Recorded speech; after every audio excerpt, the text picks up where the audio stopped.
అందరికీ నమస్కారం. ఇవాళ ఆఖరి రోజు ఇంద్రకీలాద్రి మీద వైభవంగా అమ్మవారి ఉత్సవాలు బ్రహ్మాండంగా జరుగుతున్నాయి. భక్తులందరూ కూడా భారీ ఎత్తున వచ్చి వాళ్ళ అమ్మవారిని దర్శించుకుంటున్నారు. అందరికీ సకల సౌకర్యాలు దేవాదాయ శాఖ కానీ ఆంధ్రప్రదేశ్ ప్రభుత్వం కానీ బ్రహ్మాండంగా ఏర్పాట్లు చేశారు. విధంగా చూస్తే మూలా నక్షత్రం రోజు 196,000 మంది భక్తులు దర్శనం చేసుకున్నారు.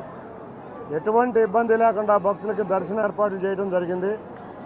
చాలామంది వివిఐపీలు రెగ్యులర్గా వస్తున్నా కూడా భక్తులకు ఎటువంటి ఆటంకం లేకుండా దర్శనం ఏర్పాట్లు జరిగినాయి. వాళ్ళ నుంచి భవానీలు కూడా భారీ ఎత్తున రాబోతున్నారు. ఈ 3 రోజులు కూడా చాలా భారీ ఎత్తున భక్తులు వస్తారు కాబట్టి ప్రతినిత్యం అటెన్షన్లో ఉండి అధికారులు కానీ అందరం కానీ ప్రతినిత్యం అటెన్షన్లో ఉండి ఎక్కడికక్కడ క్రౌడ్ మానిటరింగ్ బ్రహ్మాండంగా ఆర్టిఫిషియల్ ఇంటెలిజెన్స్ వాడతా బ్రహ్మాండంగా చేస్తున్నారు.